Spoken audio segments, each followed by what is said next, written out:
Ladies and gentlemen, I am pleased to introduce the mayor of the city of Philadelphia, Mayor Cherelle Parker.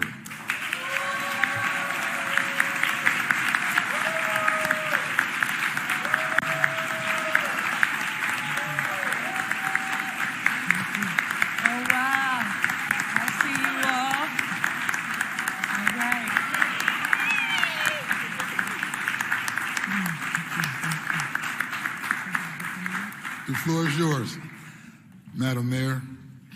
Thank you, Mr. President.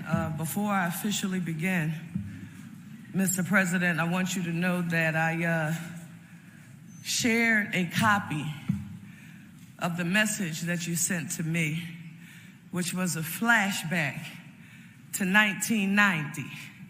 Had me thinking about Mega Designs and Alpinas. You all don't even know what Mega Designs are. Somebody in here wore them. And I showed the picture to Langston, and he said, what's wrong? I said, I'm going back to that room today. He said, you look nervous. I said, I always am. He said, I won't be there to help you, but Grandmom and Dad will be there. They'll hold you down. I want to start by saying to Ms. Gladys James and to Benjamin Mullins, thank you both for being the anchors of our family and our village. And it is because of you that I am allowed to fulfill my duties as mayor of the city of Philadelphia. And I love you both. Thank you.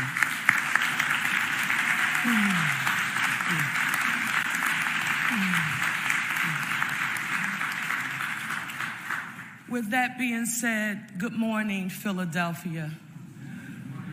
To my friend, Council President Kenyatta Johnson, and your leadership team, Majority Leader Catherine Gilmore Richardson, Majority Whip Isaiah Thomas, Deputy Majority Whip Cindy Bass, Minority Leader Kendra Brooks, Minority Whip Nicholas O'Rourke, and to every dedicated member of the City Council of Philadelphia, to our Philadelphia delegation in the Pennsylvania General Assembly and every statewide leader who is present, thank you. To our Speaker of the House, Joanna McClinton, our Appropriations Chairman, Jordan Harris, our Senate Democratic Appropriations Chairman, who is also my therapist, Vincent Hughes, to all of our cherished faith leaders, the men and women of organized labor, community, business, and civic leaders, and especially to my cabinet, led with excellence by my Chief of Staff, Chief Air Traffic Controller, Tiffany Thurman,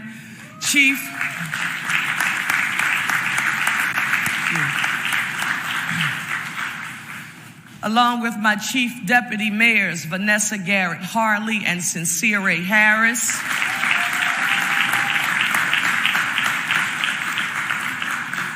as well as every cabinet member here in the room today. And of course, to every Philadelphian watching online, listening on Word, or tuning in on television.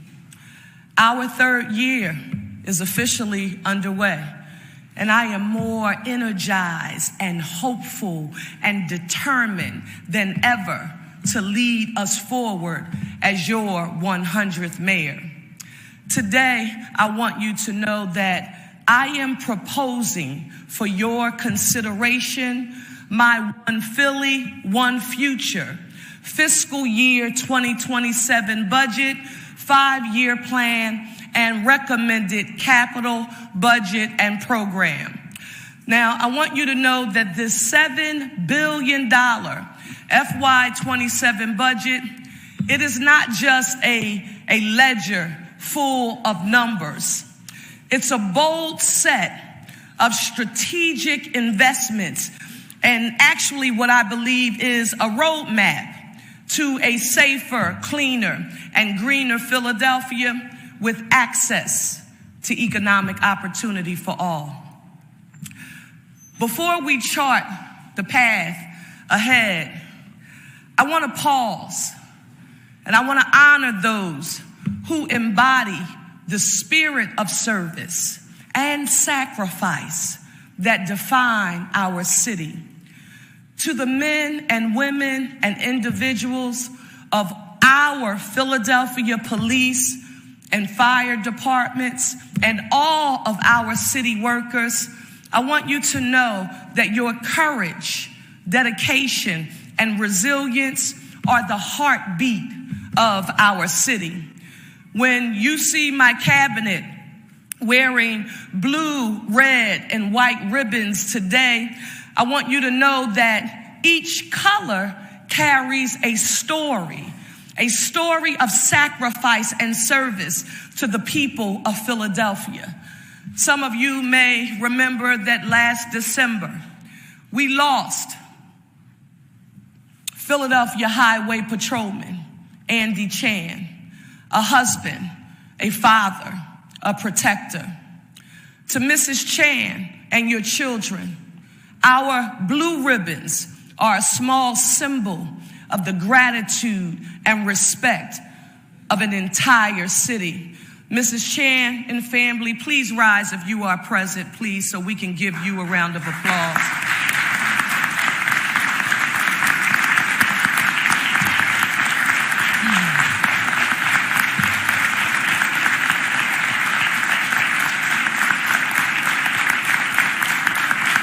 Thank you. Thank you. More recently, back on March 2nd, as flames rose in the Winfield community, 9 brave Philadelphia firefighters ran towards the danger and ended up hospitalized as a result. Lieutenant Julius Sanders from Ladder 24 was there that night. So were 8 other firefighters, and I want you to hear their names. From Ladder 24 firefighters, Peter Turk, James McCaffrey, Stephen Bowling, and Justin Easley. From Engine 41 firefighters, Justin Hager, Jonathan Garofalo, and Lieutenant Joseph Ryan, and Brian Collins from Engine 16. I think Lieutenant Sanders is present with us today. Lieutenant Sanders, I want you to please rise on behalf of yourself and your colleagues. Thank you, sir. Thank you, sir. Thank you, sir.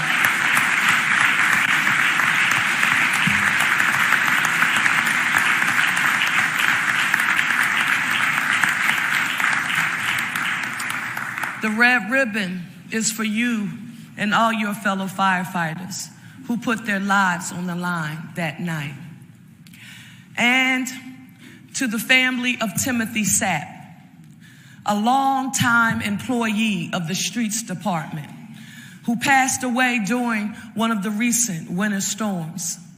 Mr. Sapp had just finished his plowing shift when he suffered a fatal medical emergency. His widow, Corinne, is here with us today, and I would like to ask her to please rise so we can recognize Mr. Sapp's decades of service and commitment to the city of Philadelphia. Thank you, Corinne, for being here. Thank you. I told you we're not going anywhere.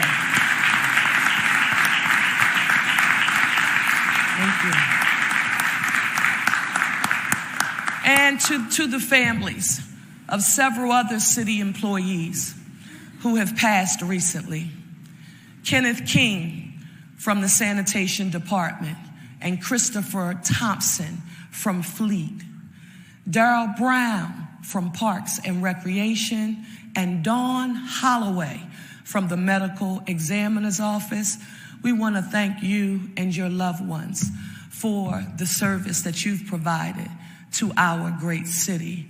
The white ribbons that the cabinet is wearing today is in honor of the memory of Mr. Sapp and all of our other departed city colleagues. Let's give all of our employees a round of applause.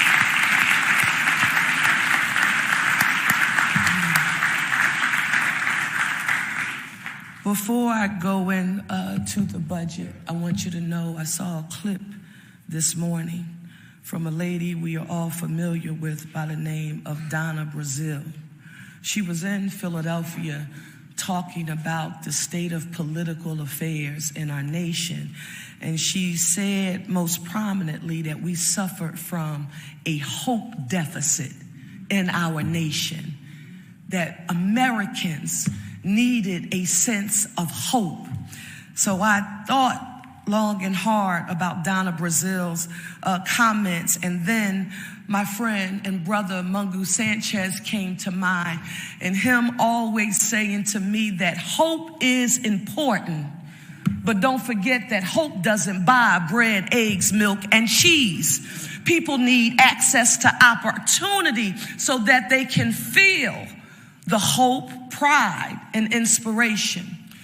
With that being said, I want you to know that as we head into our FY27 budget, I want us to take a look briefly at where we've been, and then we'll talk about where we're going. But the hope is that you will feel that our city of Philadelphia is moving forward. We are making real and measurable progress. I want you to know, Philadelphia, that our city is safer, our city is cleaner and greener, and the data proves it. We know that we are safer under the leadership of Police Commissioner Kevin Bethel and Public Safety Director Adam Geer.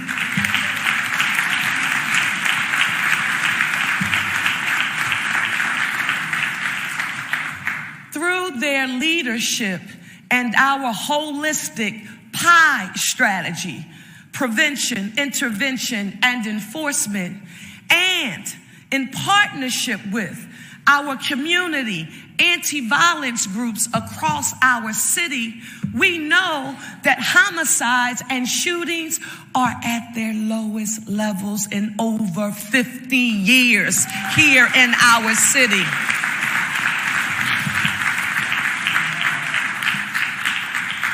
Council President Kenyatta Johnson, we are on our way. And Philadelphia, I just don't want you to take my word for it.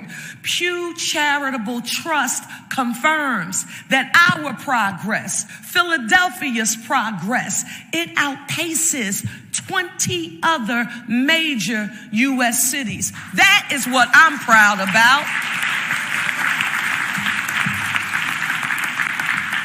It's with that data in mind that I am really excited to affirm that we are proposing $25 million in community-based anti-violence grants in FY27 because we know that these investments work. They work. With that being said, there are some folks who are here. I know that my friend, Pastor Carl Day, he can attest to the fact that the strategy works, but I need you to just hold it for a second. Chief Deputy Mayor Vanessa Garrett Harley told on you, Pastor Carl Day, wherever you are yesterday. And we understand that New York has been trying to poach you, and you've been doing some work there for about 2 days a week. But I want you to remember that the Philly comes out your mayor, and we need you here in the city of Philadelphia, Pastor Carl Day. Where is Taj Murdoch of Men of Courage? Is Taj Murdoch here? What about Shantae Love from Every Murder Is Real? I want you all to stand. Where's Manny? Manny 215. Where's Manny? Stand up, Manny. And what about Tone Bar? Is Tone Bar here? These are the men and women who are on the ground doing the work. I text them. I call them. They're connected. They're plugged in.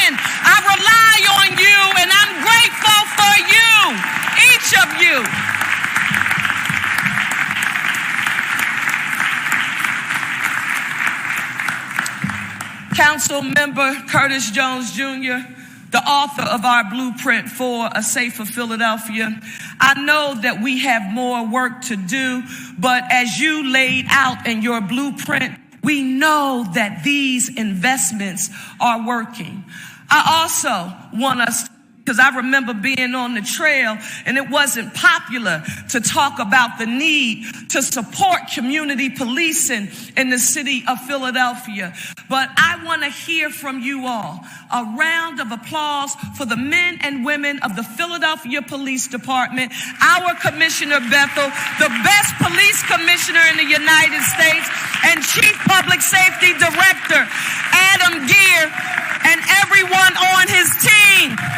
Bethel and Gear, you're my public safety anchors. I'm grateful for you every day. Thank you. Philadelphia, I want you to know that we are not stopping there. While we're proud of the progress and the lower homicide numbers, I want you to know that's only the beginning. The Philadelphia Police Department is also helping to address quality of life issues in our neighborhood. A new team of quality of life assurance officers will be deployed to the city. Now, many of you have already seen them in action with the Market East Revitalization Project.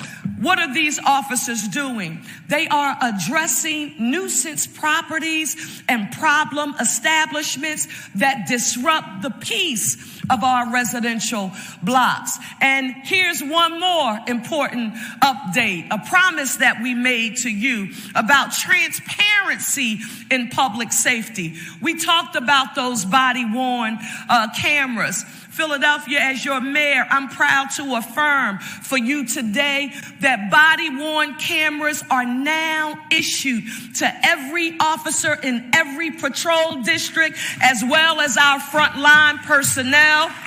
Listen, we promised this to the people of Philadelphia, and we are delivering on that promise. In addition to that, that's safe. But I also want you to know that we value clean and green. And we are cleaning up and greening up our city in a significant way. Under the leadership of Clean and Green Director Carlton Williams and Sanitation Director Crystal Jacob Shipman. Yeah, they're on the front line. Yes, my partners. Under their leadership, Philadelphia. Thank you so much, Mayor Parker. Will you use the $1 billion surplus funds to fund green jobs and affordable housing? Thank you. I'm so proud of you having us, my mayor. We love you. Thank you, baby. I love you too. Thank you. And listen, if you stay tuned, you're going to be excited about what you're about to hear, because you and I, we like that. Okay. All right. Because if you think about the leadership of Carlton Williams and Crystal Jacob Shipman, I don't simply want you to listen to me saying that our city is cleaner and greener. I want you to think about what they've already done. We've executed 94,000 actions last year. Cleaner streets, illegal dumping, tackle, twice a week trash collection restored. We are on our way to eliminating that Philadelphia moniker. We are trying, Philadelphia. Now, at the same time, I want to stay here for a second. We are advancing environmental justice through our urban forestry unit. Why? because we know that neighborhoods with higher poverty rates often has fewer trees. Council Member Majority Leader Catherine Gilmore Richardson, my teacher about the urban heat island index. So this is why, in partnership with the Department of Commerce, we trained 40 taking care of business ambassadors to care for 460 newly planted trees on commercial corridors across the city. Now listen, I can't help it. I'm a tree nut, so I get excited about trees. Listen, in FY27, we are going to focus on 3,600 plus trees and shrubs that were planted last year, with a laser focus on Cobbs Creek and Tacony Creek Park. Senator Hughes, Rep. Cephas, and Jones, that is how we will help to realize a cleaner, greener, and stronger city. And it's important to me, Philadelphia, that you view this effort as a promise made and a promise kept. Why? Because I'm the mayor that said to you, I'm a Baldwin-esque-like thinker, that I don't want you to simply listen to what I say. I want you to watch what I do. That's why we always fact check our promises to the people of Philadelphia. And what did we do in preparation for this presentation? We fact checked 26 promises that I made in last year's budget address. And in a document that is on the desk of all members of council today, we're letting you know exactly how we did.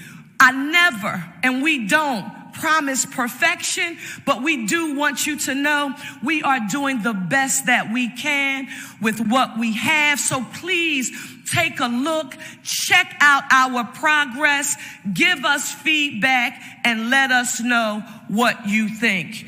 We want to make sure that we are being responsive. Now, Philadelphia, this is important. I want to start by encouraging each of us to dream big, to think bigger. But we can't dream big and think bigger without making sure that fiscal stability is our ground rock that we will stand on.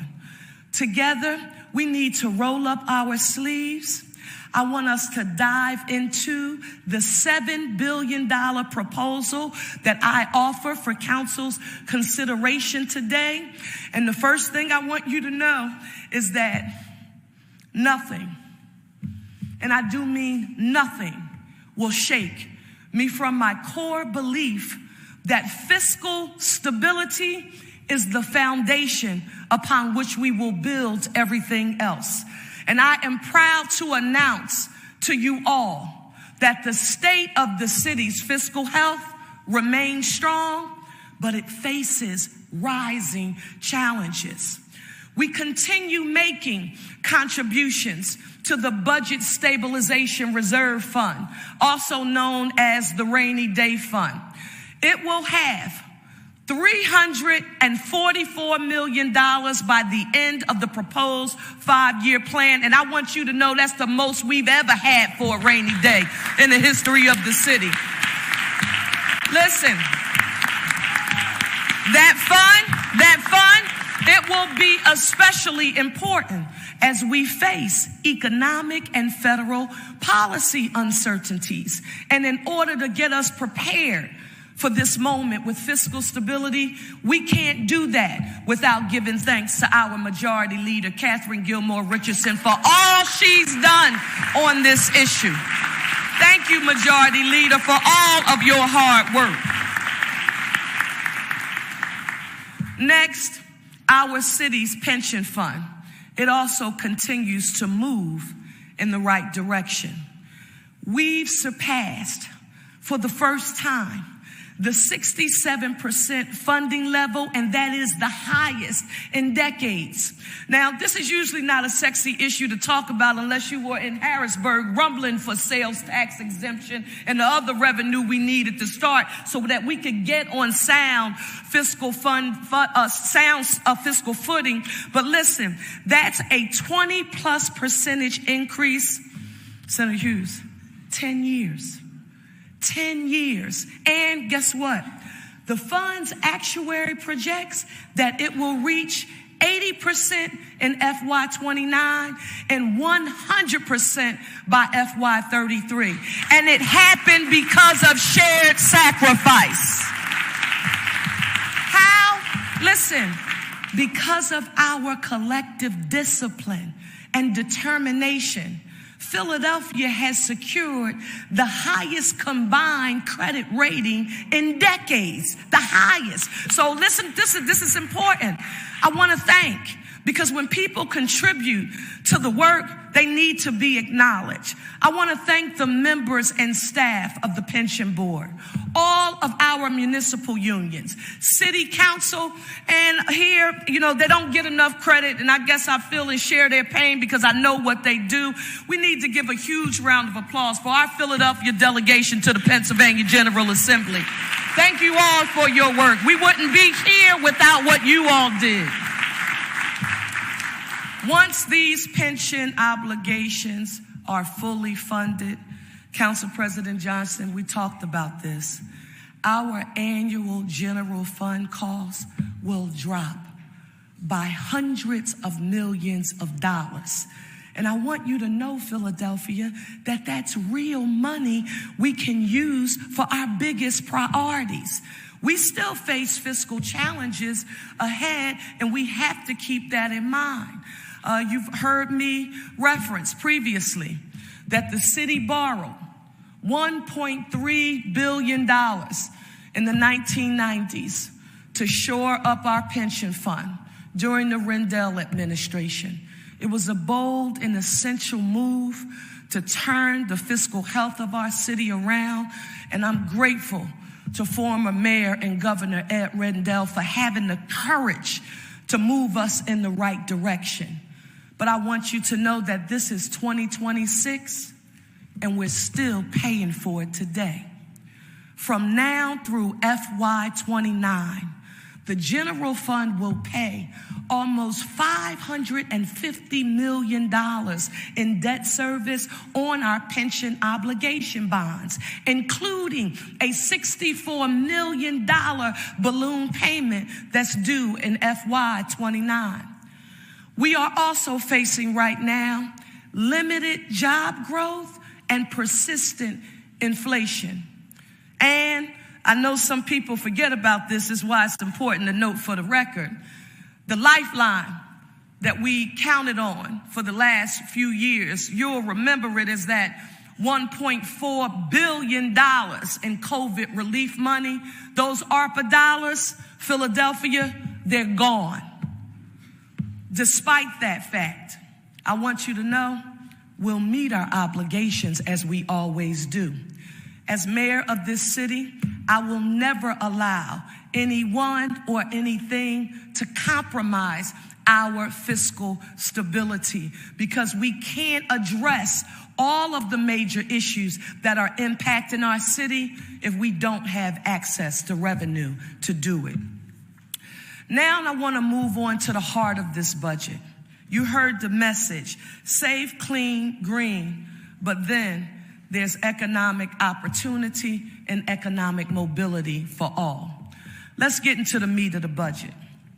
In my first and second budgets, the One Philly, a United City, and then the One Philly 2.0 budget, my administration set out on a bold course, making Philadelphia safer, cleaner, and greener for every Philadelphian. But now, this is my third year in my third budget address.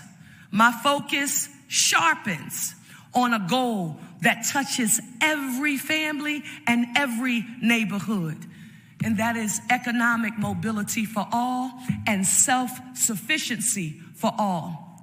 Because I want you to think about this. What good is a safer, cleaner, and greener city if our people don't have access to good paying jobs, quality health care, and a real shot at raising a family, owning a home, and building a pathway to a better and more affordable life? That's why my economic mobility agenda is set to address many of those issues. If you were like me, a product of humble beginnings, a first-generation college graduate, a first-generation Ivy League graduate, you may need some direction as it relates to economic mobility and being put on a path to self-sufficiency. That's why I am proud today to introduce what I call Philadelphia's Economic GPS. That's Philadelphia's economic growth, prosperity, and security.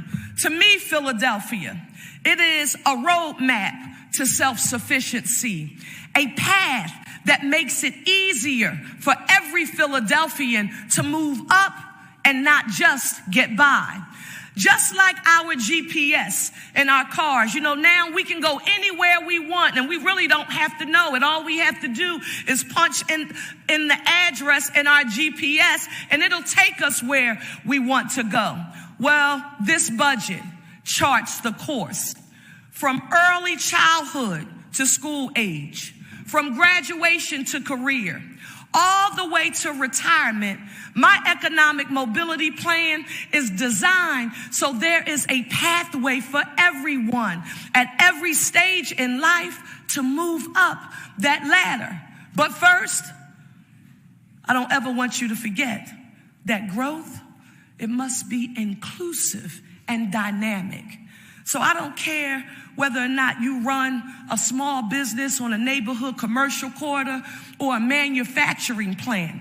You deserve to grow, to hire, and compete.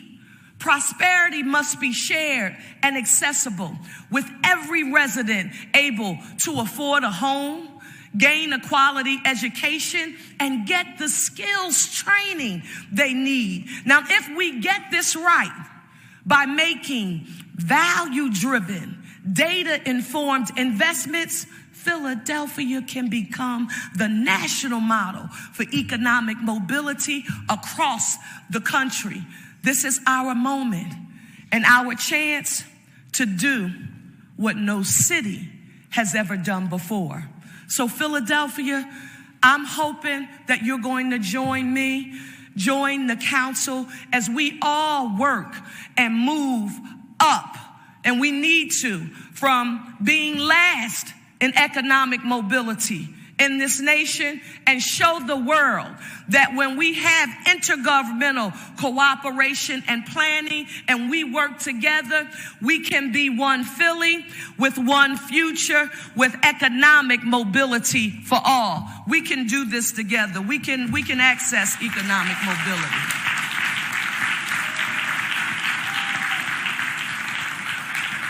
How are we going to get it done? We are working to reduce barriers to economic mobility and provide access to capital, workforce development, transportation, and here's a big one, housing affordability. It's important.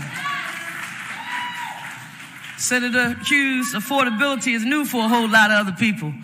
We've been working on affordability for a long, long time. But when we think about housing in the city of Philadelphia, you have to think about housing as a gateway to economic mobility. There's no other way to think about it. And I know that City Council feels the same too. Listen, if you ask any economist, liberal, moderate, or conservative, do we have a housing crisis in our nation? Everyone will agree, yes, we do. They will also tell you that it's rooted in two things, supply and production. That is why my administration is proposing specific solutions. Now, we just had the honor and privilege of working with this City Council of Philadelphia to usher in a $2 billion investment in restoring and building and repairing 30,000 units of housing through our home initiative. That's the Housing Opportunities Made Easy plan. It's the largest housing initiative in Philadelphia's history. Think about that in partnership with Kelvin Jeremiah and the Philadelphia Housing Authority's plan to create and preserve 20,000 units of deeply affordable housing, and that translates into 50,000 units of housing overall and collaboration. It's important for us to not work in silos, Senator Street. Representative Cephas, we have to work together in order to get this done. So Philadelphia, when you think about programs, and I'm really giddy about this one. This is my baby. I'm proud to see it come to fruition. I want you to think about our One Philly mortgage program. I want you to think about basic systems home repair. I want you to think about renter protections. I want you to think about adaptive modifications. I want you to think about turn the key. Our menu of options. All of these programs and many others are designed to help Philadelphians buy their own homes, obtain grants to repair their existing homes, or help with the high cost of rental housing. If someone asks you, what is the city of Philadelphia, the mayor and the city council doing to address affordability and economic mobility, tell them to not simply listen to what we say, tell them to check out what we've already done here in the city of Philadelphia. The council, the executive branch working together to get it done. And listen, I've got to state for the record that while I know there were some differences around who should benefit from some of these programs, Councilmember Gaultier, I want you to know that I believe we can all agree that we need to ensure that we are serving both renters and homeowners, and we get right down to the bottom of it as it relates to home.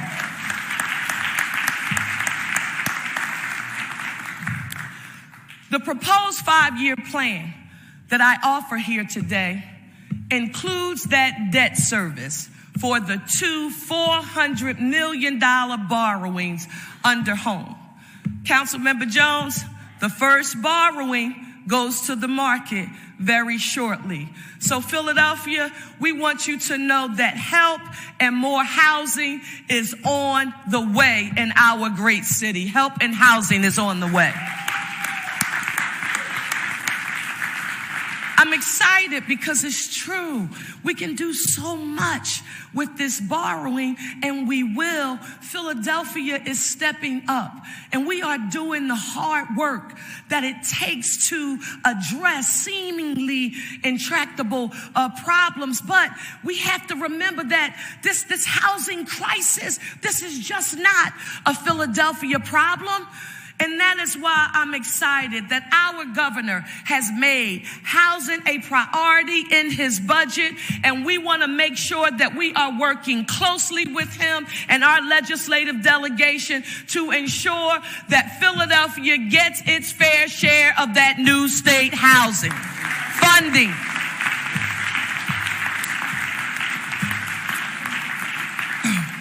Next, housing.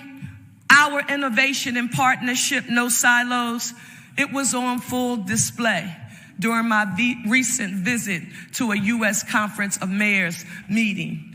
And I knew people were talking about the plan because all they wanted to talk about was, how did the Philadelphia building and construction trades get to invest $50 million to completely renovate an affordable apartment building for senior citizens?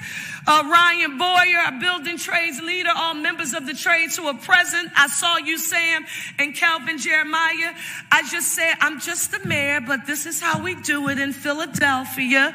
And we work together, but that said to me, People saw what you did. That's not the building trades of the old, where all we would talk about is, oh, we need to diversify and we need inclusion, and they're only concerned about themselves. When we all work together with the building trades in partnership with external partners in the nonprofit sector like Kelvin Jeremiah, we can achieve success together. Give Ryan Boyd of Building Trades and Kelvin Jeremiah a huge round of applause.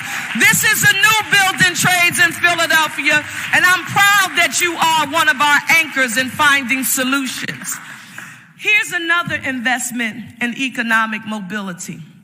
When I first started publicly talking about this idea, I didn't know how many people would catch on. But I want you to think about Philadelphia during our industrial years.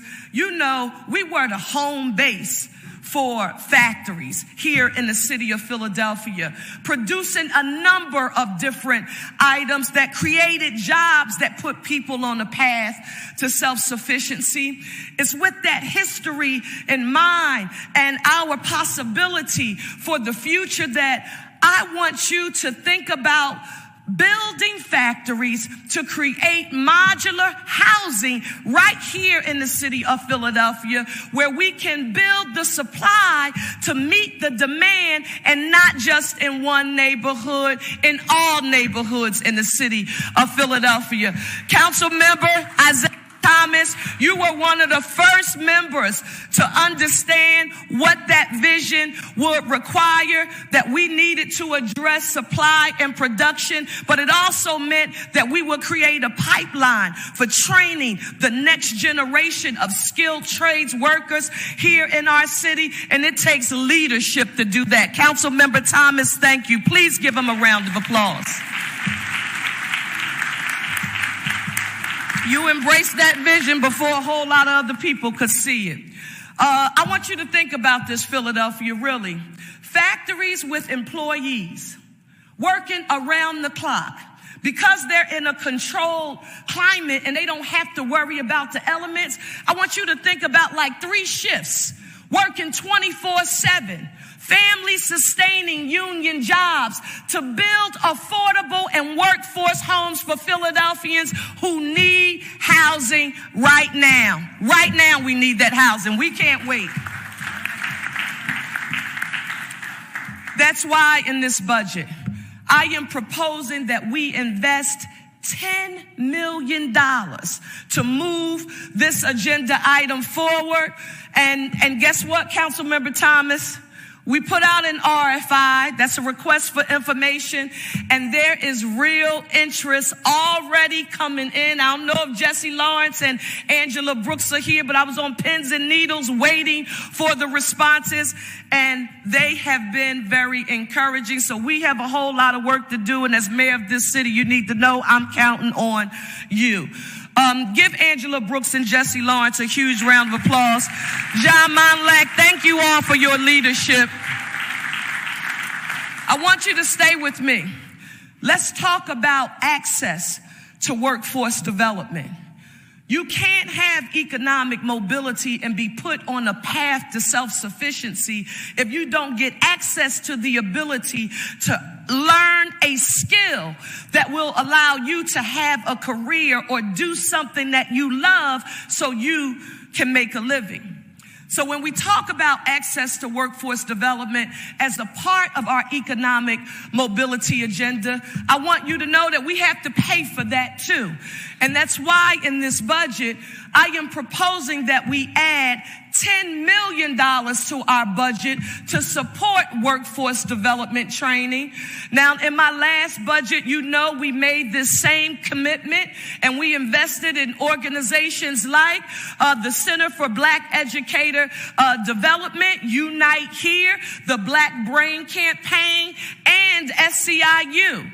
And I'm proud to let you know, Philadelphia, that these investments, they are already making a difference.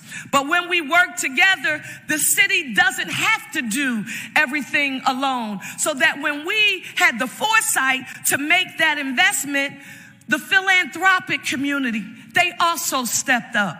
They were led by Comcast, the William Penn Foundation, the Philadelphia Foundation, and others. And guess what they did? They added another $10 million, and it has been invested to provide workers in emerging industries with the support and skills training that they need so that people can be put on a path to self-sufficiency.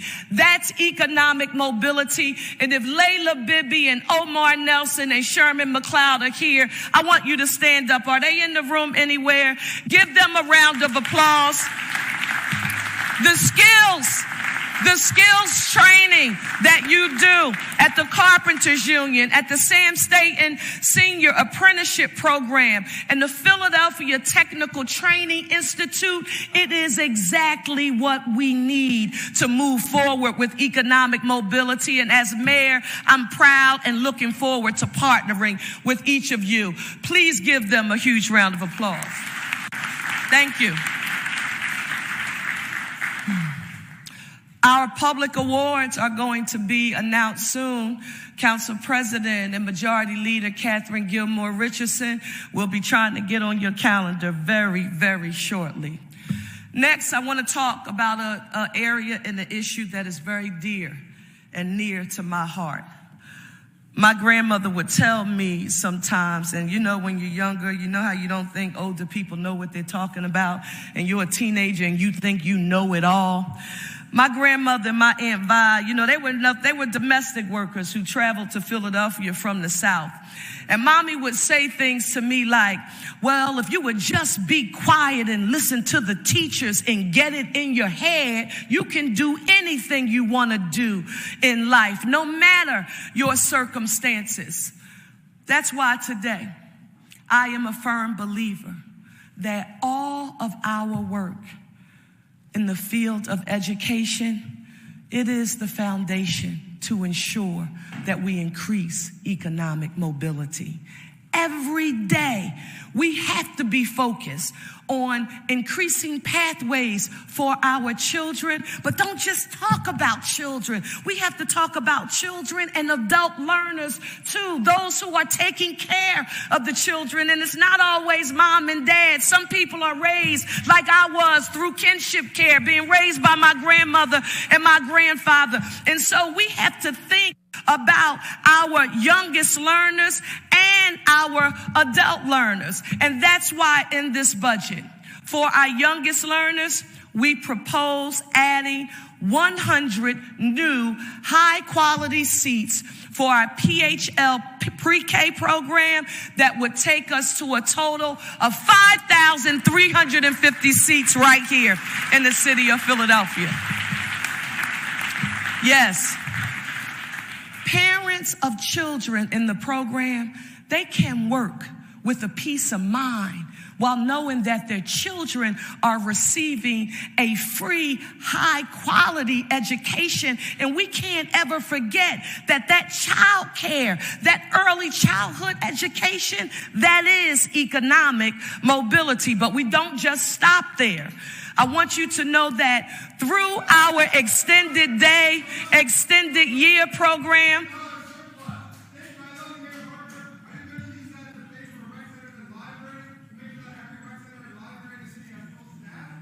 Sugar, there's something in here for you too, if you listen.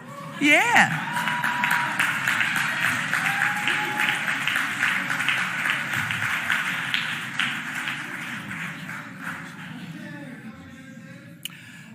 I want you to know that we won't stop with just early childhood education. I want you to know that through our extended day, extended year partnership with the School District of Philadelphia, and I want you to write this down and take notes, Philadelphia, so nobody will ever get these facts confused.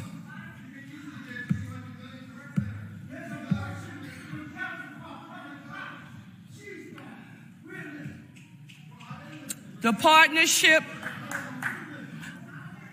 partnership with the School District of Philadelphia Listen, you all. We're Philadelphia. This is the birthplace of democracy. If anybody has to be patient when somebody's trying to express what they feel, Philadelphians should be sensitive to it. So let's be patient and let the brother have his time.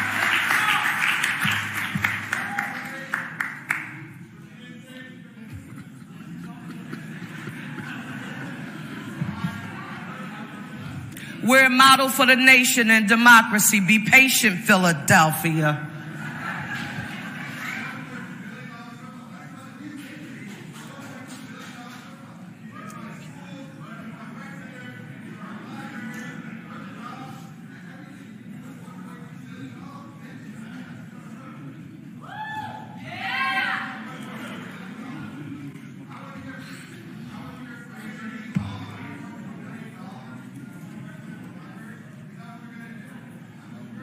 Thank you, Philadelphia. I want you to remember this. We just spoke about early childhood education, but I now want you to turn your attention to something that we had never done in the city of Philadelphia before.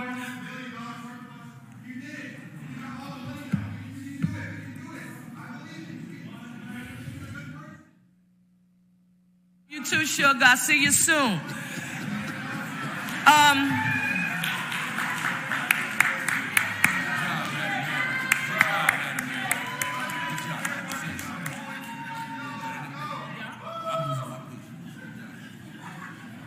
Philadelphia, sixth largest city in the nation, birthplace of democracy. We believe in free speech, and we should be patient with anyone who's ever trying to communicate what they think and feel, because what he feels, it matters. And this is the place and space where we have to make sure we keep his thoughts in mind. But now I want to get back through something that we had never done in the city of Philadelphia before. And that was the creation of what we coined our extended day, extended year partnership with the school district of Philadelphia. Yeah, I'm excited about this one. Councilmember Phillips, we've opened pre and after school enrichment programs with over 40,000 slots now in 40 schools, both district traditional and district charter operated schools. And when we say this sometimes, I don't think people get what we mean, so I want to be clear. We're talking about winter, spring, and summer breaks. Our families who may not have the financial wherewithal to pay for high-quality academic enrichment programs, well, now they don't have to pay for them because the city of Philadelphia and school district is providing them. Economic mobility, too. So, our program in EDEY, it is going so well that we propose investing $1.9 million to expand our extended day, extended year program to 47 schools in FY27. And that would make 35 district operated schools and 12 charter schools. Listen.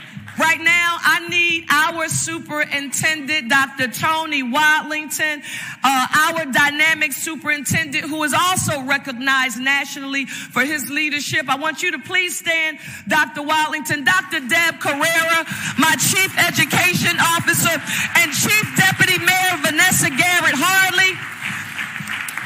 Please stand. Listen, Jessica's around here somewhere. Thank you all for your leadership. You saw the vision and you ran with it, and I am so grateful that you all made it happen. But not only is the cabinet here, I think there's parents of 2 EDEY students who are here with us today. Is Quill and Tish Camera here, whose children attend the Silas Cohen Elementary? Please rise and please give them a round of applause. Thank you, thank you, thank you.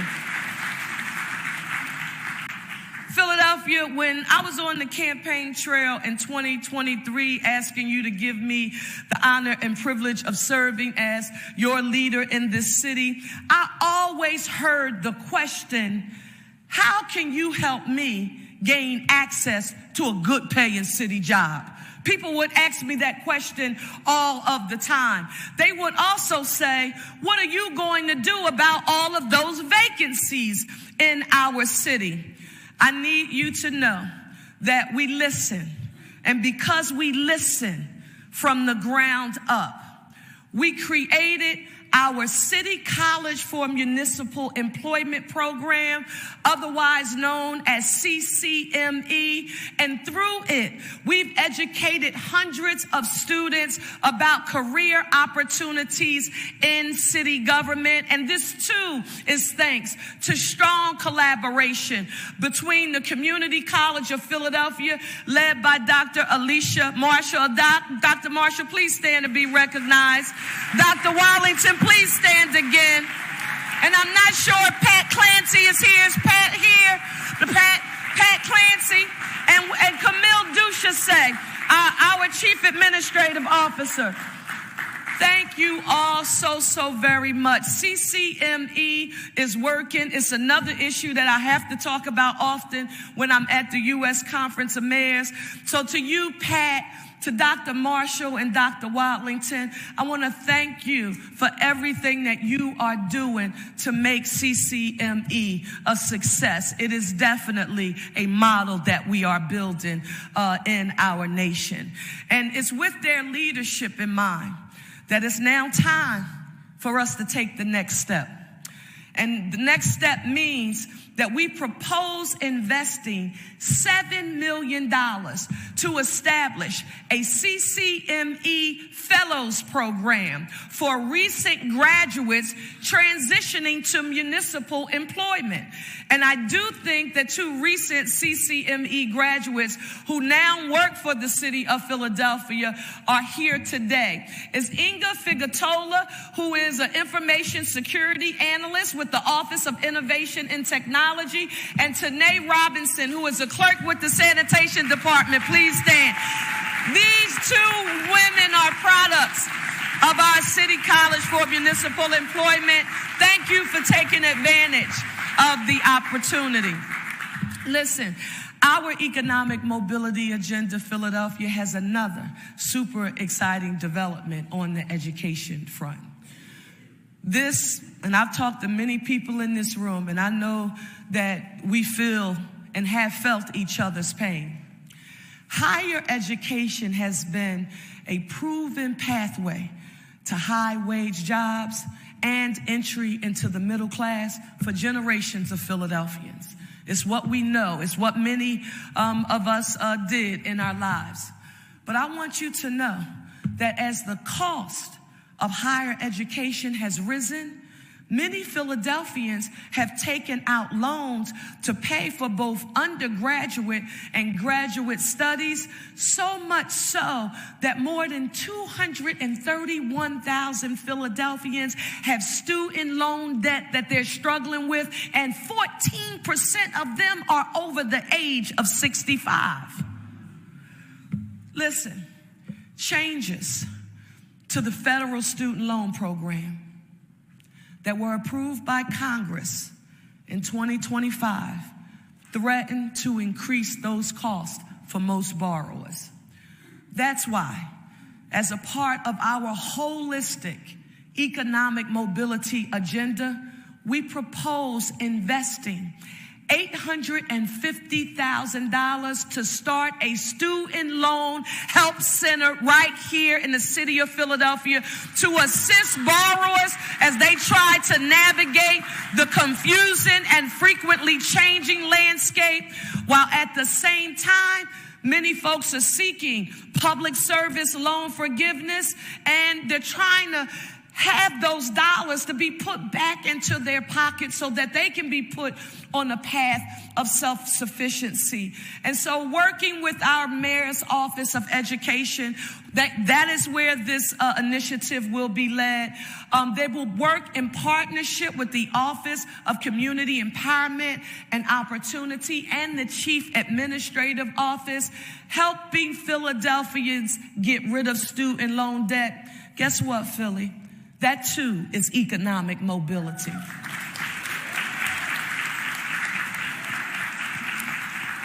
Now, Councilmember Landau, before we leave education, I know that we are all aware that the school district is facing a financial crisis. Chairman Thomas, Council President, many others have talked about this. And I want you to know that the Parker administration is committed to ensuring that our schools and that we do everything in our power to ensure that our schools are adequately funded and that our students do have access to a thorough and efficient public education. In my first 2 budgets and on that campaign trail, you all will remember, we have made significant steps towards fulfilling my promise to shift the millage percentage from 55% to 58%. Somebody's watching from home saying, what's the millage and 55? We don't know anything about that. Well, right when we started, when we were on the trail, we know 55 cents of every dollar in our property tax revenue is dedicated to public education. On the campaign trail, nobody had to give me a dissertation and the speech about the importance of funding public education. We promised and committed to shifting that millage rate from 55% to 58%. That's a 3% increase. And so far, Philadelphia, in our 5-year plan, we have invested $131 million more in our schools through our changes to the millage rate that we have already implemented.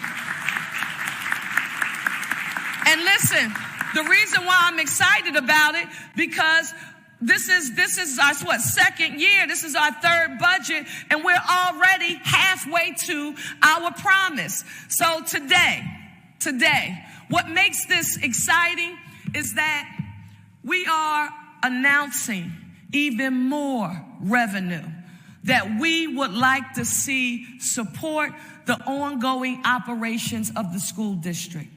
Through the implementation of 2 new taxes, we propose to generate $12 million annually that will go directly to the school district. And I want to explain what they are. The first is the Transportation Network Company Tax. And it's a 20 cents per ride tax on ride-share rides that originate in Philadelphia.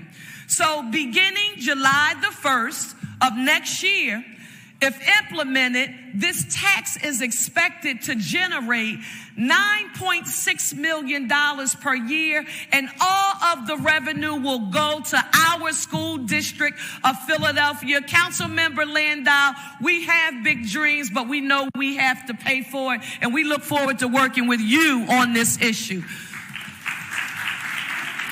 That's one vehicle.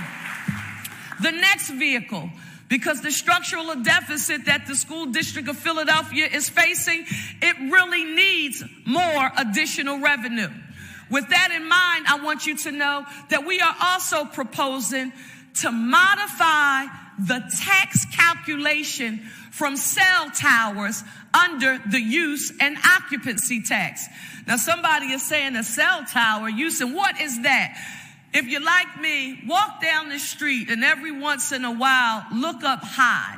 I want you to think about those like metal antennas. They look like old-fashioned metal antennas, and I call them contraptions. They're at the top of buildings, and you see them scattered in neighborhoods across the city. But what you may rarely notice about them is that all of our cell phone carriers, the telecom companies that we get our cell phones from, that we pay our bills to, each of them have their own signal connectors attached to these tires, and that's how we get varying connections with our cell phone usage, and it varies based on the company that you're with.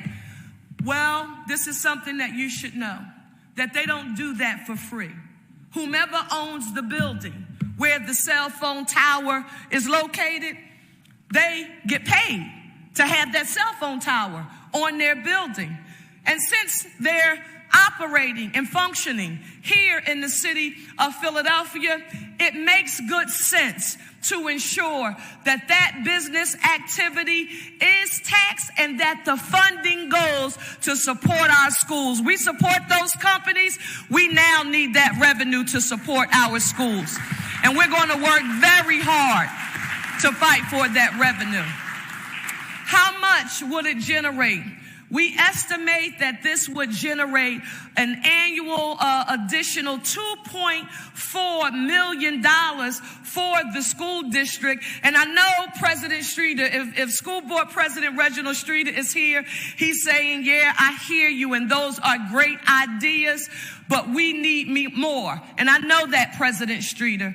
That is why, as mayor of this city, working in partnership with the City Council of Philadelphia, I want you to know that we are going to do our part with the taxes that we just recommended for implementation, but we are also going to do our part in supporting our governor and our state legislators as they work hard to help fix our Philadelphia crumbling infrastructure and give our children learning spaces that they deserve. So part of this budget includes the administrative and executive branches working together so that we can help Harrisburg, help Philadelphia. And council members, I think we can do that together.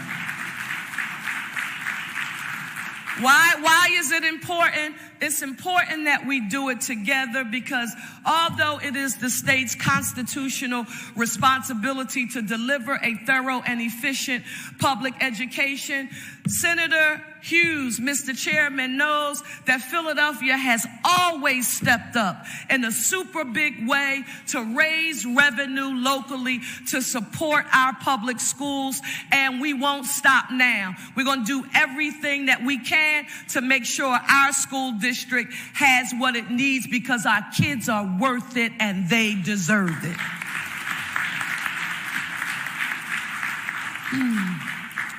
Next, I want to talk about small and local businesses as economic mobility. Small and local businesses and encouraging innovation in our city's economy, it's an essential part of our economic mobility agenda. I can remember when the Supreme Court ruling made it clear that Philadelphia's program for ensuring diversity in contracts would have to change.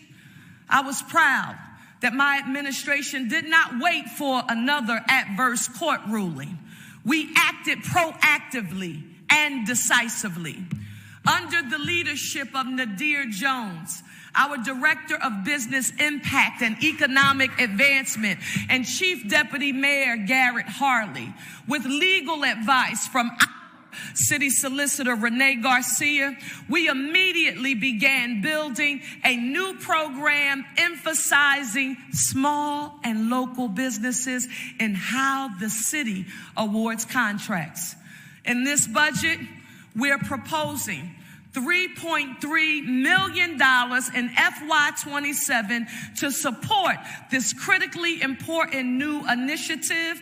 And I am confident, I want you to hear me well, because there was a whole lot of noise going on when this decision was made. I want you to know I am confident that our new small and local initiative, that it will not just succeed, that it will exceed the previous program in both quantity and quality of contracts awarded to small and local businesses. Mayor Parker, that sounds good, but how are you going to get it done? You have to pay for it. At the same time, I want you to know that we are going to close a loophole in the city's sales and use tax, which would require remote sellers outside the city to charge a 2% local sales tax beginning July 1st. Philadelphia, I want you to hear me. Right now, any business located outside of Philadelphia only has to charge the state's 6% sales tax on something that you buy online. So if they're selling here, they say, okay, we'll pay the state tax. That's 6%. While our local businesses have to collect the full 8%, the 6% from the state, and 2% for the city. We have put our local small business owners at a disadvantage, and it's long past time that we level the playing field. So no matter where a business is located, whether that be elsewhere in Pennsylvania or anywhere across the country, every seller is subject to the same sales tax. And just because you're out of town don't mean that you get to have a leg up on our local small businesses. It's only fair, and we estimate that this will generate $1.5 million annually for the city of Philadelphia.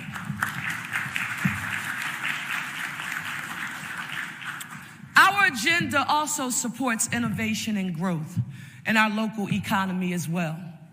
I want you to know that when we think about economic mobility, I want you to think about Lower South and the Navy Yard area. We support the commercial and industrial base of South Philadelphia called Lower South. It's becoming a new and a thriving economic hub located in the heart of Council President Johnson's district. Council member, I think everybody is clear. The Phillies, the Flyers, the Eagles, and the Sixers again are in Council President Johnson's district. But council members, I need you now to think about this. Think even bigger. I want you to think about the fact that as it relates to Lower South and economic mobility, that we are talking about the potential for tens of thousands of good paying, family sustaining jobs at the Bellwether District, the Navy Yard, and Phillipsport. I just talked to him yesterday, another big fish on the hook coming in. You have to look so that you can see this long-term vision of economic mobility with me. Think about this. We all know that Philadelphia is home to some of the finest educational and medical institutions in the country. Whenever anyone talks about us and when we talk about ourselves, we always say Philadelphia is the city of eds and meds. And it's true. They help drive our growth, and we are very proud of them. But I am also now proud that some folks are catching up to what they've heard me saying over the past 2 years as your mayor, and that is we can no longer just limit ourselves and say that Philadelphia is simply a city of eds and meds and leave out the economic potential of maritime, shipbuilding, and defense industries, because they can and should be essential parts of our efforts to have economic mobility right here in our city. Philadelphia should, they can, and they must compete for that work. We can do that right here in Philadelphia. Please give a round of applause for maritime shipbuilding right here in our city.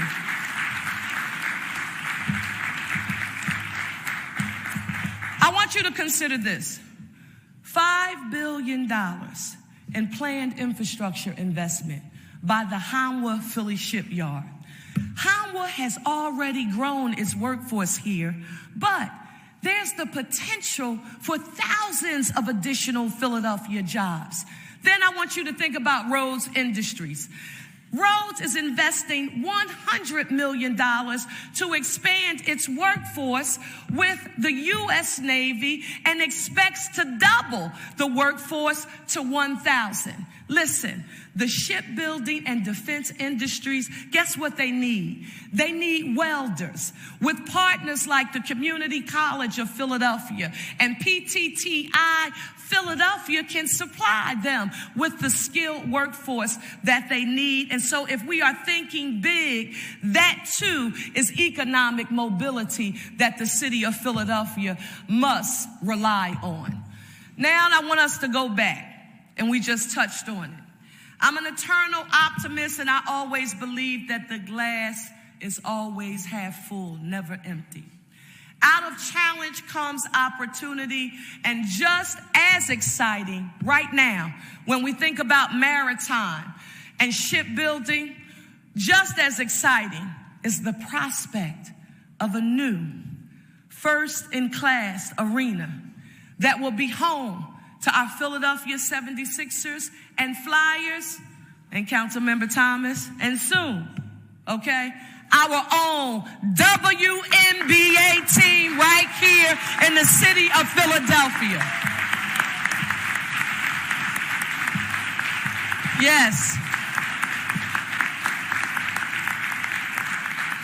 When you think about the WNBA, I want you to think about that along with an opportunity to drive towards a larger vision for the stadium complex.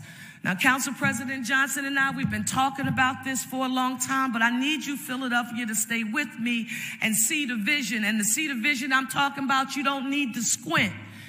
How many people here attended the Unrivaled Tour's women's 2 pro basketball games in Philadelphia? How many people here? Listen, they had 21,000 people per game. And if you think that's something, you ain't seen nothing yet until the WNBA gets here.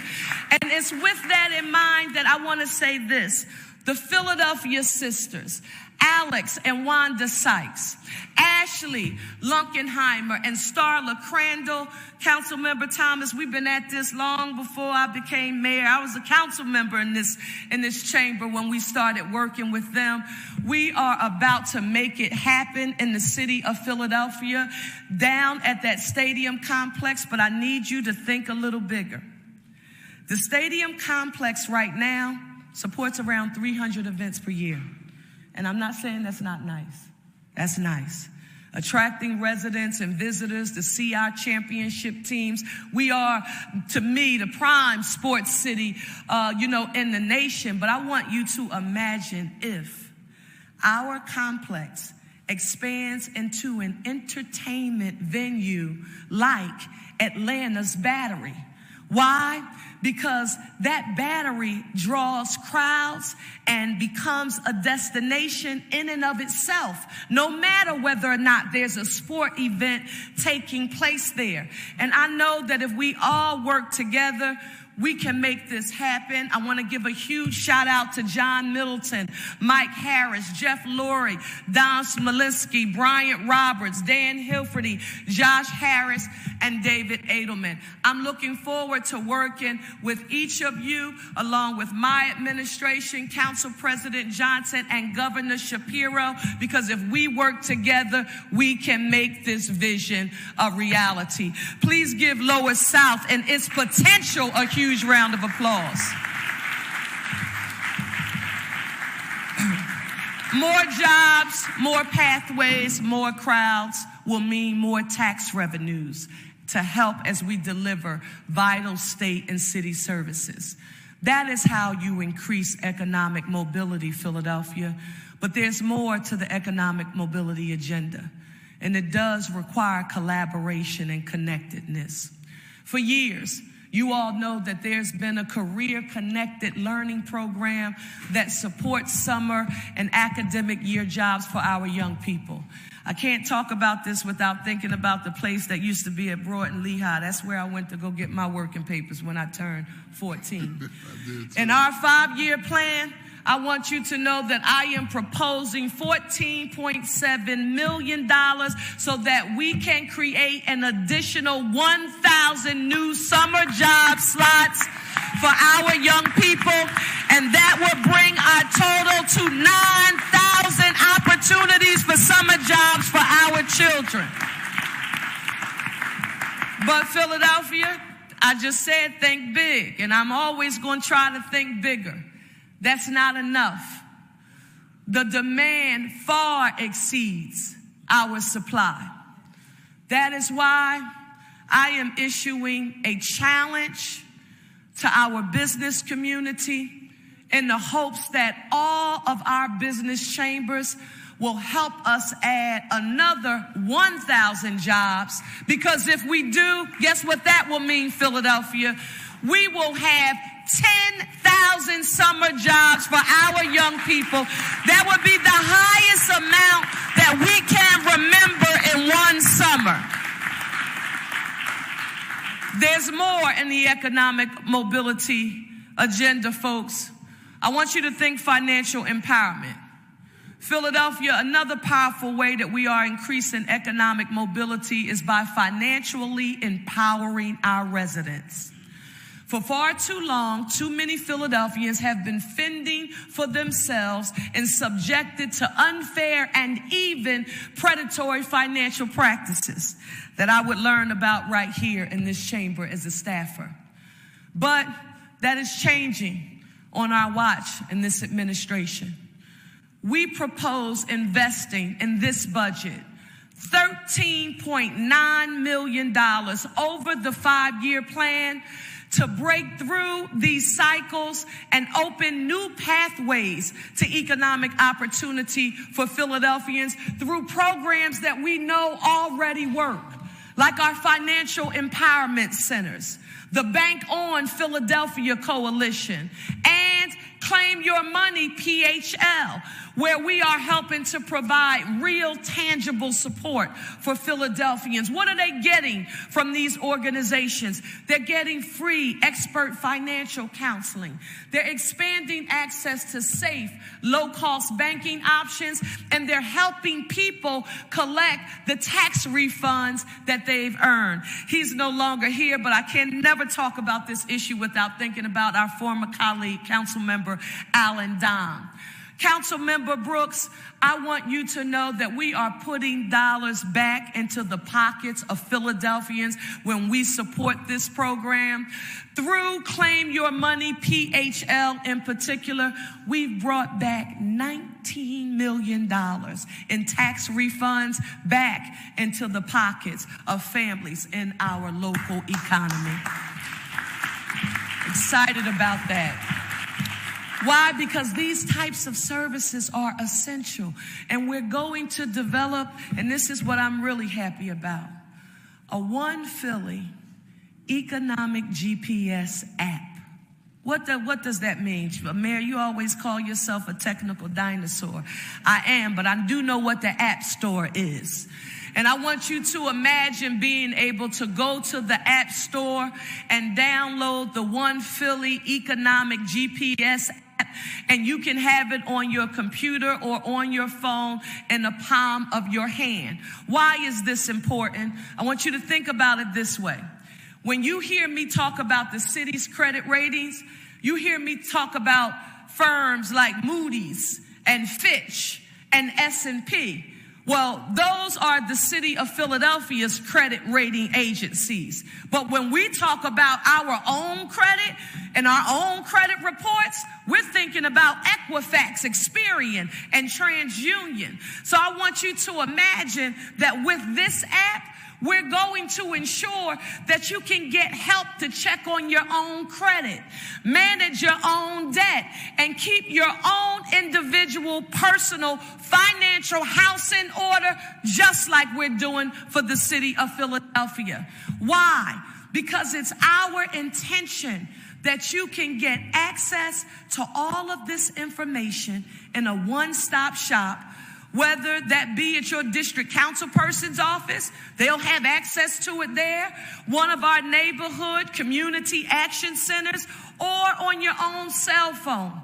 This is about making sure that every Philadelphia household has its own solid financial footing and can build generational wealth and move up the socioeconomic ladder rung by rung. This is what you hear me talking about when you hear me reference putting people on a path to self-sufficiency with greater economic opportunity. I'm a teach me how to fish kind of girl. I don't want you to give me anything, because I do believe that there's a sense of pride and dignity that comes from having the opportunity to do for self and learn on your own and take care of your own family, but only when you've been given access to the opportunity. If you're born wealthy, you get this easily because it's just handed down to you through your social networks and how you live. But if you come from the humble beginnings that I come from, you have to learn to build financial stability in your life. And we want to put that in the hands of all Philadelphians. In our city, yeah, I'm proud about that. I'm really proud about that. In Philadelphia, Upward economic mobility, it shouldn't be the exception. It must be the expectation. That's why to do this within city government, all of our efforts around economic mobility, they must remain coordinated, collaborative, and strategic. No silos. So to spearhead this endeavor, I am proposing that we establish a new economic mobility cabinet to oversee what we already have in existence, which is our City College for Municipal Employment and Workforce Portfolio, as well as the Office of Community Engagement and Opportunity that leads our financial empowerment initiatives. When you hear me talk about this cabinet, I want you to know that it will lead across city government and with business and philanthropic community organizations right by our side. We will be a place where hardworking people can enjoy the quality of life that they deserve. How are you going to do it, Mayor Parker, if you don't have the number of city employees that you need to actually do the work that you're referencing? Hiring and adding to our city's municipal workforce, I want you to remember that's economic mobility too. Since January of 2024, when I became mayor, Philadelphians, I want you to take notes on this one. When I became mayor, since that time in January 2024, we've added over 2,000 net new city jobs, and that is not by accident. I am proud of that. How did we do it? I want you to know that it is the result of tireless coordination to find and hire talented people who want to serve Philadelphia with good jobs, strong salaries, and real benefits. So let's talk about that access to economic opportunity. Guess what? You can't get to it without safe, reliable transit, because that is the bedrock of economic mobility. That is why our One Philly, One Future budget delivers an historic almost $900 million investment in SEPTA over the 5 years. Yes, we're excited about that. We're excited because we know that public transit is essential to our region's future and to economic mobility for our residents and businesses. And Councilmember O'Rourke, I don't know what you were thinking when we met, but I hope on today you see that for the 3rd year in a row, we are proposing to continue our investment in the Zero Fare program, $25 million to help low-income Philadelphians by providing them with free SEPTA passes. That's what we're proposing. I couldn't say it then, Councilmember, but we proposed it.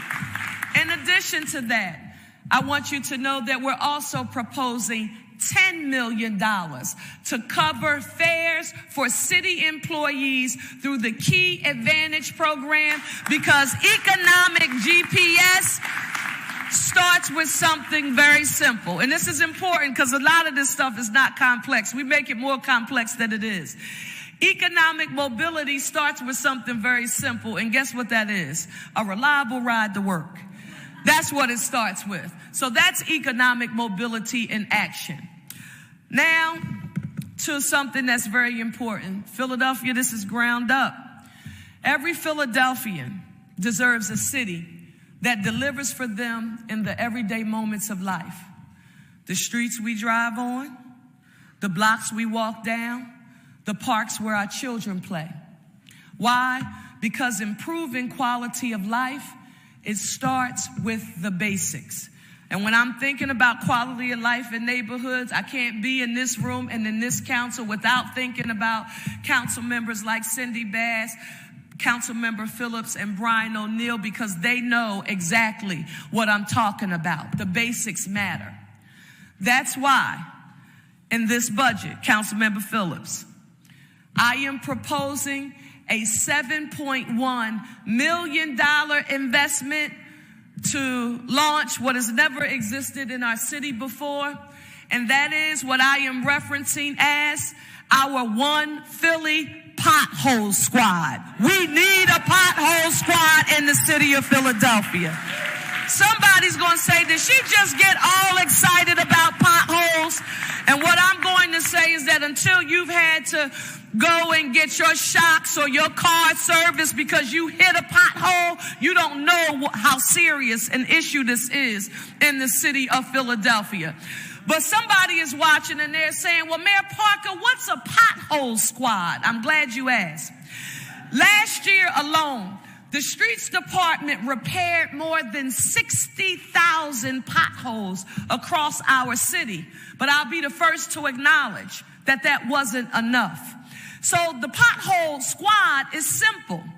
More crews, more equipment, and more action to keep our roads in good repair. So with a dedicated maintenance team in each of the city's 6 highway districts, the pothole squad will respond faster and more proactively when they're patrolling neighborhoods to fix potholes and roadway defects. So think about the pothole squad as a way for us to try to be proactive instead of reactive. And if you like those residential street cleaning teams, members of city council, I think you're going to love the pothole squad. Give it up for the pothole squad, y'all.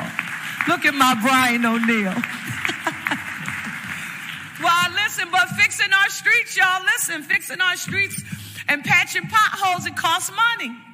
So in this budget, we are proposing a new retail delivery tax of 25 cents per order on certain goods delivered in Philadelphia, and it would start July the 1st of 2027.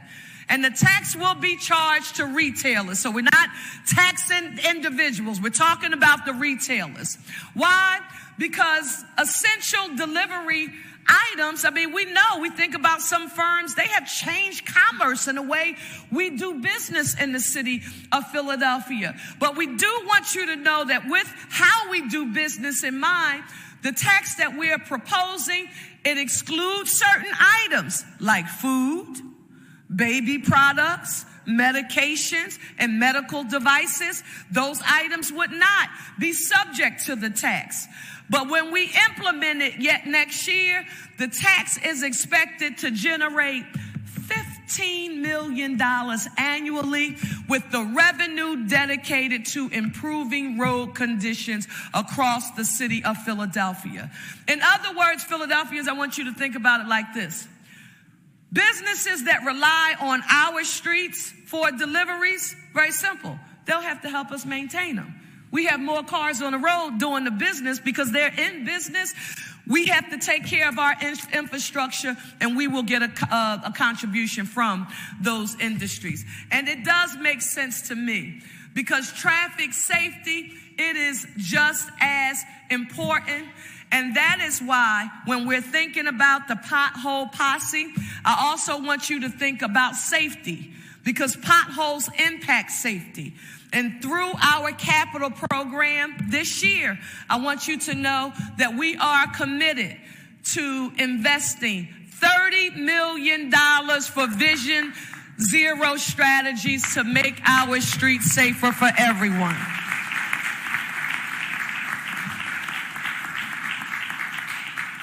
Now, let's talk about another issue residents raise all the time: illegal dumping. Dumping on neighborhood blocks isn't just an eyesore. It damages quality of life and disrespects communities. That's why in this budget, and you know we already launched this, we continue to strengthen our One Philly illegal dumping task force. Now, since launching this effort, we've issued 105 violation notices.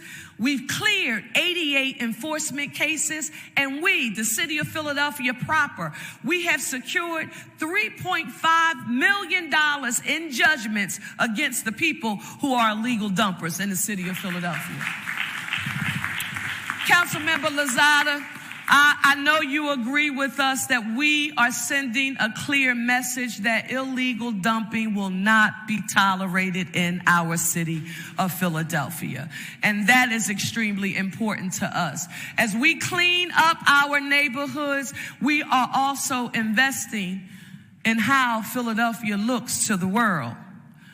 I want you to think about it this way. Winter is fading. Well, I was hoping it was fading, and then somebody gave me a PTSD like move today because somebody whispered snow, and I just got nervous. And, so as the winter fades, I want you're going to notice something else that's going to be disappearing. And guess what that is? The trash and debris that lines our expressways. I know you've experienced it going up and down in the highway, and you're thinking to yourself, how dirt and trash get right there? Well, guess what? We're no longer acting like it's not there. We are getting our own house in order. Through our Gateways to Philadelphia initiative, we're transforming I-76 by planting more than 85 trees and over 96,000 bulbs all along that route. And guess what? It's backed by $11.5 million in city, state, and philanthropic support. Those plantings are paired with a new mural replacing decades of graffiti near 30th Street Station. Can we get a round of applause? How many years have we seen this and we did nothing about it? So our One Philly, One Future budget, it prioritizes proposed spending of $179 million in capital investments that will not just help us look better, but these investments will be made in parks and recreation, and all of this will be loved by our beloved Commissioner Susan Slauson. Give Sue Slauson a huge round of applause.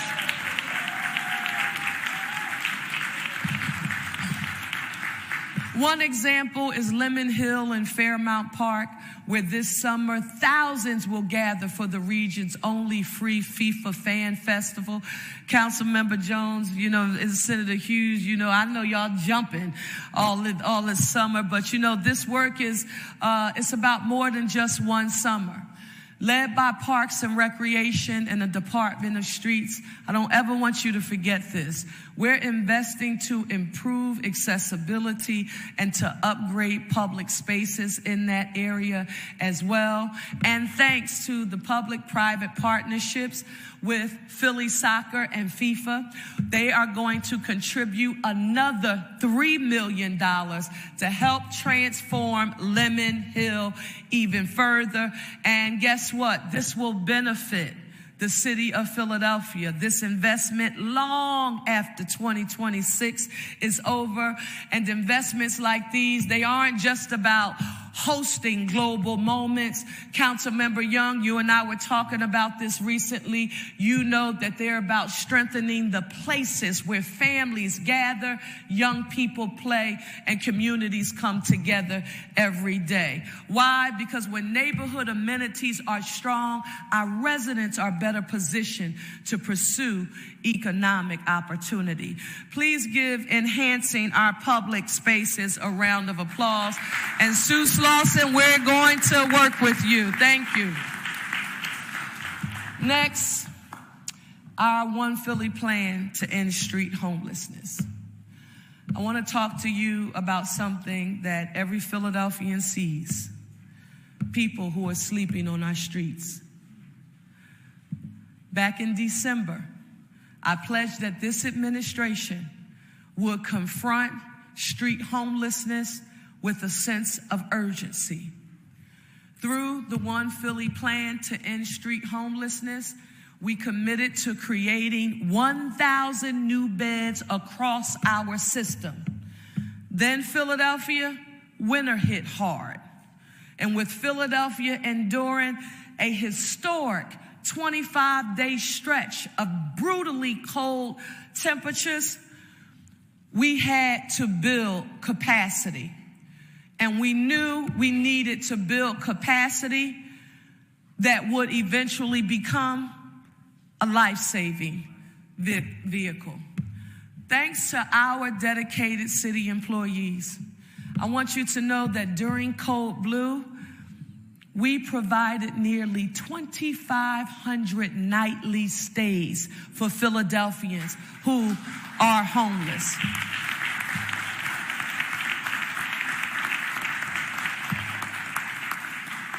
And guess what? Because we focus, Majority Leader Gilmore Richardson, on higher quality shelter, people did not just come inside. Guess what? They stayed. When people stay, that's how we can help them move forward. But we won't be able to do this alone. With the help of our city leadership and advocates, like former state representative and current leader Donna Bullock, who leads Project Home, and Sharita Glenn and Cecil Hankins from the Logan community, we can all address this seemingly intractable issue together. And we know that we can get it done. On this past Tuesday, as we opened Hope 220, a homeless solution center on Broad Street, I want you to know I was proud to stand behind Cheryl Hill and give Cheryl Hill and Deputy Managing Director Crystal Yates, give them a round of applause. They're my subject matter experts here. I want you to know I was proud to announce that Philadelphia, and I want to share this with you today, those 1,000 beds that we promised, I want you to know that we have now identified the full capacity needed to meet our first goal of 1,000 new beds in the city of Philadelphia. And Hope 220, it is a part of that solution. Please give a round of applause for Hope 220. Reverend Bonnie, the Salvation Army, wherever you are, thank you. Listen. It connects Philadelphians to housing, health care, and the support that they need to move toward long-term stability. Crystal and Cheryl, I want to thank you for your vision, but we also have to thank the private sector. He's not here on the day, but when you see him, I want you to say thank you or send him a message.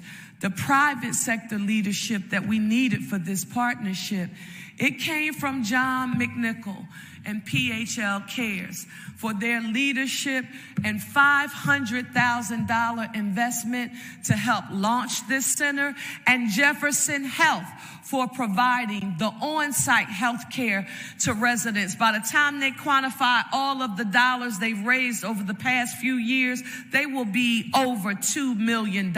Please give them a round of applause. Thank you. So in this budget, I want you to know we have to sustain it. And for anybody who's thinking, oh, you can just on the Capitol side fix up the building and create the beds, that's how you'll solve it. If someone says that to you, I know they don't know anything about this chronic challenge called street homelessness. Because if you have the beds, but you don't give those who are in need access to the wraparound services, we put ourselves on a vicious cycle. That's why my administration is proposing a $22 million investment in FY27 and a $110 million investment over our 5-year plan to support our goal, Philadelphia's goal of ending street homelessness. If we do it, we can work together and make it happen. Philadelphia, we can end street homelessness. Donna Bullock, you're going to have to help us lead it. We're counting on you. So listen, we have the plan, but now we have to pay for it. We are proposing a 2% increase in the hotel tax beginning in August. This would generate an additional $20 million annually to support these efforts. And listen, we will work with all of our partners at every level of government to pass the legislation needed to enact this hotel tax and to help our fellow Philadelphians live with safety and dignity. Now, Senator Appropriations, Chairman Hughes, someone said, well, oh my gosh, you have to get that enabling authority from the Commonwealth of Pennsylvania in order for the city to do this. I said, yes, but I want you to think about it. The Commonwealth proper wouldn't be fixing Philadelphia's problem. We would be saying, give us the tools so we could get our own house in order, like we did with that sales tax and cigarette tax. So can you give self-sufficiency for the city of Philadelphia a round of applause? That's what we're coming to Harrisburg to ask for, the means to take care of ourselves. And we know that bringing people inside, we know it works, but we know it's only the first step. Why? Because for many people living on the streets, suffering with addiction, substance use disorder, recovery, all of that is a part of challenges that they are facing. At our Riverview Wellness Village, Managing Director Teal, you were building a plane. Well, you know, we were trying to build it, our wellness ecosystem, flying the plane when we were trying to build it. We launched Riverview Wellness Village, and we launched a recovery-based model built on foundations of housing, medical care, recovery services, economic opportunity, and social support. Where is she? I see her up there. I'm proud to tell you that today, Riverview is operating at 95% capacity with more than 220 residents on site and over 400 individuals served since its opening. Next year, we will expand workforce training, financial counseling, and aftercare so that residents who leave Riverview, they will leave with housing, the ability to earn an income and stability. And right now, I want to give a super huge acknowledgement because it wasn't popular when we announced it. A whole lot of people tried to kill it before we even got started. And it took leadership to make it happen, but none of it would have been possible without my friend and double former colleague, Council Member Driscoll. I want to thank you, sir. Thank you, Council Member Driscoll. When people talk about this model in the nation, when I'm at that U.S. Conference of Mayors, I tell them about our partnership because it was your leadership that ensured that the community had a voice regarding Riverview, and that community leadership has helped to ensure that this successful model, that it's not just a win for the residents who are benefiting, but it's also an anchor and can provide support for families in Northeast Philadelphia, and for that, I am grateful. Please give Councilmember Driscoll another round. Thank you. It was a big, big deal, sir. Thank you. Thank you. Thank you. Thank you. We know it works because we are seeing similar success at Philly Home at Girard, serving residents experiencing homelessness and addiction. Councilmember Ahmed and Councilmember Harity, as you know, when housing, treatment, and support all come together, that is how people can stabilize themselves and they can begin to move forward. That is why in this budget, we propose investing $211 million in opioid settlement funds. Do those funds come from our general fund? They come from our opioid settlement funds, right? I just want to make sure we get that fact on the record. $211 million in our opioid settlement funds. We want to invest that into our wellness ecosystem over the next 5 years so that we can continue our operations at Riverview and the Philly Home at Girard, and also our Kensington Wellness Support Center, as well as our Wellness Court and other programs. And Public Safety Director Gear and Isabel and all of our team there, I am proud that we have a resident from Riverview here with us today. Lawrence Nichols, please rise, Lawrence Nichols, and be recognized.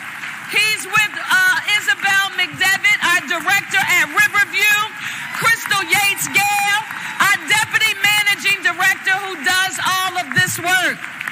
We are proud of you. I love you too, baby. Thank you. Listen, for those of you who've been in this city, Council President, we talk about this.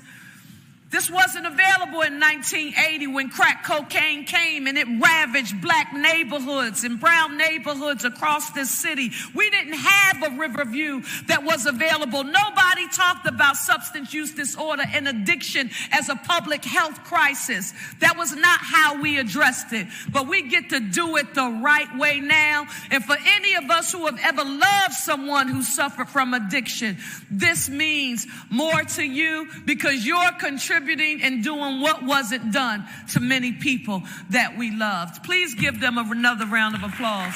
Thank you. Labor, labor, labor. All of what you've been hearing me describe, it requires hardworking, dedicated workforce members, team members to make it happen. As for the city of Philadelphia's workforce, and I always say this is by far our greatest asset. The prior FY 26 through 35-year plan, it set aside a record $550 million for collective bargaining with our unionized employees. Well, guess what? In this past year, we've successfully executed multi-year contracts or received arbitration awards with 5 municipal unions, and we are now in arbitration, in the arbitration process with the remaining 3. And sometimes I want you to know, Philadelphia, these are not easy discussions, but I must continue to be unwavering in both my commitment to supporting our hardworking employees and maintaining fiscal responsibility to protect the city's future.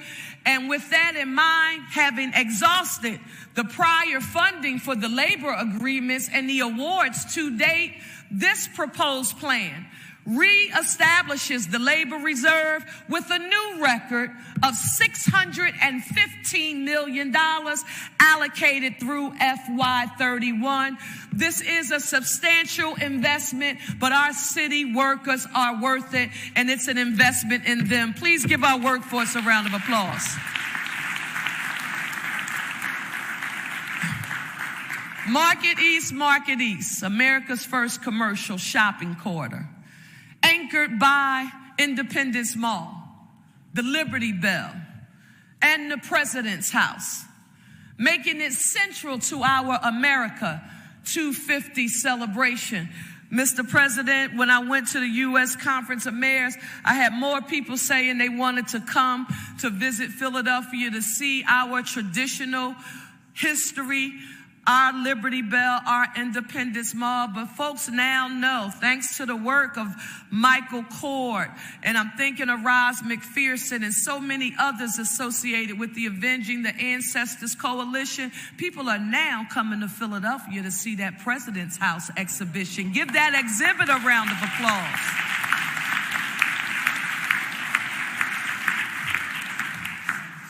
But so when we think about our Market East revival and the advisory committee chaired by Philadelphia's Jerry Sweeney of Brandywine Realty Trust, I want you to know this is our effort to help chart a new path on this historic quarter.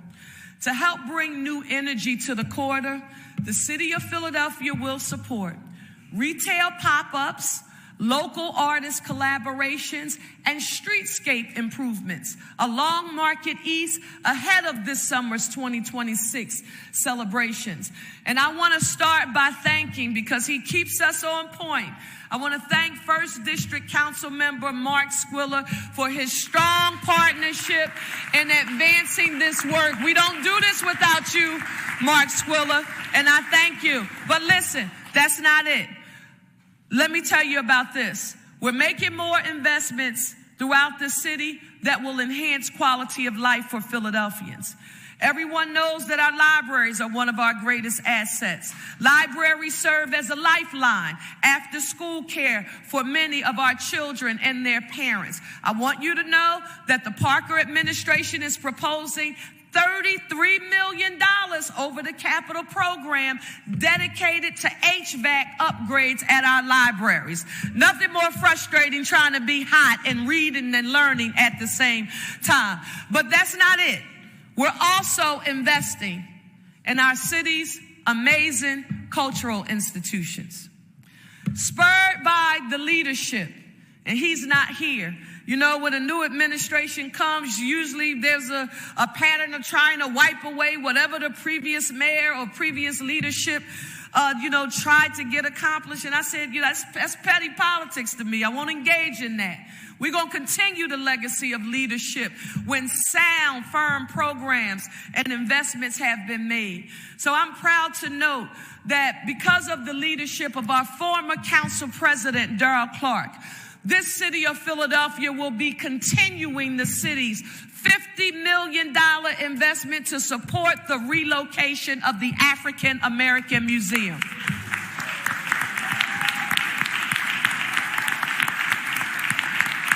I listen.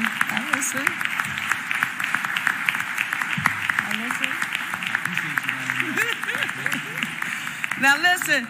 Let's not forget about equity in entertainment. For the music fans, for the real music fans, the budget boosts operating support. Now, I'm going to get a little emotional about this because, I start thinking about endowments at institutions of higher learning. And you think about my little old Lincoln University's endowment compared to the University of Pennsylvania's endowment. And those two endowments aren't created equal. So this one right here hits me in my heart. This budget boosts operating support for the Dell Music Center by $500,000 a year and adds $1 million in capital funding. The Dell is not a stepchild. The Dell deserves investment. So when a city chooses to honor its monuments, it has to, in its public spaces, we have to make sure that equity and access to opportunity is an essential part of our leadership. That's why one of the most important decisions I made when I became mayor. So many people talk about our commissioner, Bethel, and he's the best. They talk about Gear. He's amazing. They talk about Thompson and Fire and Renee. But I want you, Philadelphia, to know that one of the most important decisions I could have ever made was getting a woman who was actually about to retire to say yes. Her name is Val Gay, and she is now the Chief Cultural Officer for the city of Philadelphia. Val Gay, thank you for saying yes. I love you. And listen, I hope you all see the pattern of the decision making. Val Gay is now the Chief Cultural Officer, and I want you to think about this. Philadelphia has approved new statues honoring Philadelphia boxing legend Joe Frazier and educational trailblazer and human rights activist Sadie T.M. Alexander. I saw Blondell somewhere. And listen, this is important. Rocky will live at the top of the Art Museum steps. Give that a round of applause. Now, let me say this to you. Where you stand on the issue depends on where you sit. I'm the mayor now, so my staff says, Mayor, you can't think the way you used to think. You have to have a giraffe view now. You have to see it all. So for those people who don't think that Rocky matters, and I've been on the phone at length with Sylvester Stallone, and if you're watching this, Sylvester Stallone, Philadelphia loves you, and we are grateful that Rocky is here. Don't you come trying to take Rocky away from us anytime. No, listen, I want you to think about what I felt when people told me that our Rocky statue at the top of those Art Museum steps, it was only second to visitors to the Statue of Liberty in New York. Did you hear what I just said? So for anybody, listen, this is when you have to have a giraffe view. Our hometown hero is coming to the Parkway. And you're going to be able to stand in line with Joe Frazier, our champion. And that's important, right? But don't forget the power of art, culture, and cinema and its ability to tell stories, because Rocky tells the story about something that's associated with our great city of Philadelphia, and that's grittiness, the underdog, and the ability to overcome. So I am not an either or mayor. It's both. And we're going to make sure that we do everything that we can to move the city of Philadelphia forward when it comes to arts, culture, and entertainment. That's why, aside from those statues, this budget invests in the implementation of Philadelphia's first cultural master plan, led by Val Gay.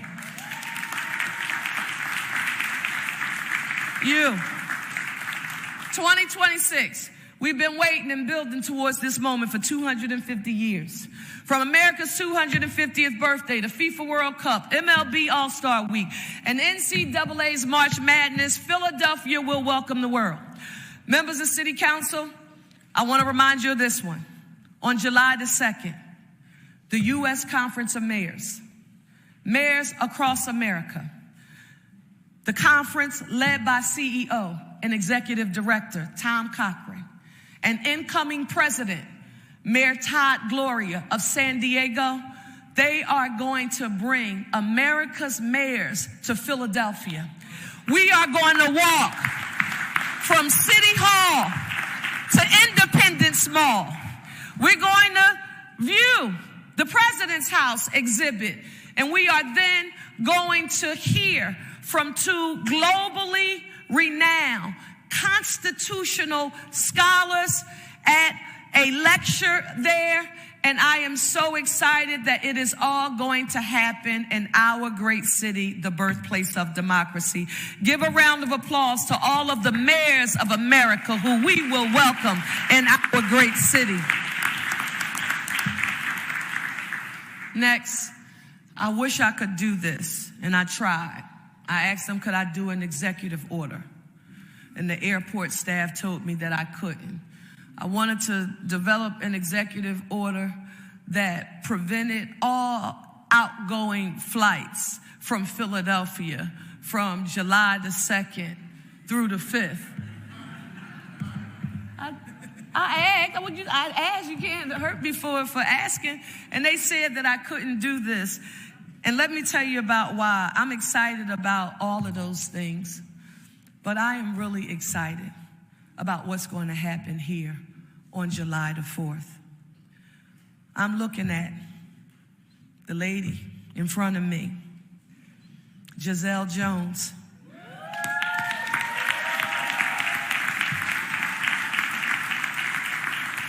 I'm thinking of Michael Newmis, our director for 2026. Give Michael Newmis a round of applause.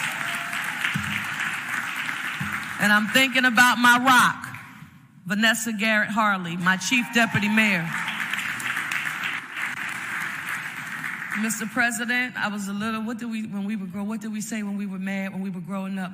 I was a little salty when we first got elected, because there were some people who wrote some articles and said, you know, what's going to be the legacy or project of this administration? Where's the bridge or the Please Touch Museum? And I said, I just got here on January the 1st. Let me see what's in the pot. Finance Director Rob DeBoe and Budget Director Sabrina Maynard. How much do we have to start with as we build out what 2026 will look like here in the city of Philadelphia? And in typical Rob DeBoe, Sabrina Maynard form, they said, well, it's nothing, zero. Nothing's in the pot. Well, I'm excited about July the 4th. Remember, an eternal optimist turned every challenge into an opportunity. While we don't have the ability or wherewithal to build a Please Touch museum or a bridge, we were innovative in thinking and said, we can create not a legacy building, but we can create a legacy experience here in the city of Philadelphia, one that no one will want to miss. These events are going to build on the more than $120 million in investments that we made through FY26 to prepare the city for this historic moment. And I just got to stop. How many of you in here are old enough to remember Live Aid? No, they don't remember. Oh, some people. If you remember Live Aid and you think about the legacy experience we're trying to create, Commissioner, we talked about this. That's what we're trying to do on July the 4th. So I wouldn't want their jobs because I wouldn't want that pressure on my shoulders. But they do understand the assignment that I have given. But Mr. President, Council President Johnson, I am excited that we are soon going to be ready to launch what has been a priority for you and me. And I told him I wouldn't believe it until I see it. But coming is the soon to launch 2026 Access Philly app. It's an app that will allow you to discover every event that is occurring in the city of Philadelphia. It is a tool that will direct visitors to headline events and even those 250 neighborhood-based 2026 celebrations. All eyes of the world are on Philadelphia, and as people come, they will be able to see, touch, and feel that our city is ready to ring it on. Give a round of applause. 2026, we're ready. Now listen, and y'all, when we're talking about the time, y'all don't forget that I had a little delay. So Council President, I hope you're calculating that in my time. Throughout my address, I want you all to know that I've outlined how we're going to pay for all of these new investments. Somebody's going to criticize it, but I want you to know that I don't take lightly any proposal to raise any tax or fee. We've taken very few such actions during my first 2 years in office. And these proposed taxes, they will be paid by companies that benefit from doing business in the city of Philadelphia.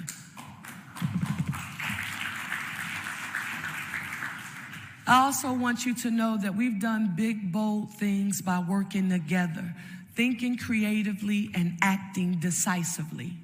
These new revenues, they will continue to make those big things possible.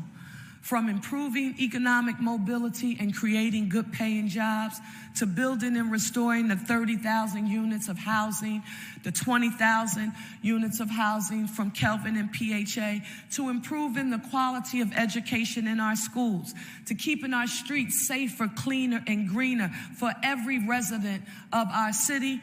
Anything that we want to do, we have to pay for it. In closing, I want to affirm Philadelphia that my name is Cherelle Parker, and I am the 100th mayor of the city of Philadelphia and the first woman to lead this city in 341 years. I proposed this One Philly, One Future budget to the City Council of Philadelphia, and I wholeheartedly approve this message. Today is the beginning of the process. I'm coming soon to a neighborhood near you for a budget town hall. Let's work together with collaboration, diligence, and purpose towards this passage and implementation for our city. I want us to show the nation what Philadelphia is made for. And I don't even have to, let me see, before I even ask you to do it, can you just try for me? Oh, that makes me feel good. Okay. Can everybody just put one finger in the air? I don't care how many people laugh, because I'm never going to stop trying to unite this city. And in more ways than one, we're becoming a model for the nation. So I want you all to repeat after me. I want to hear you say, one Philly, a united city, one America, a united nation. That was just practice. Put your ones up. We're going to do it loud because they're recording. This is going on the gram.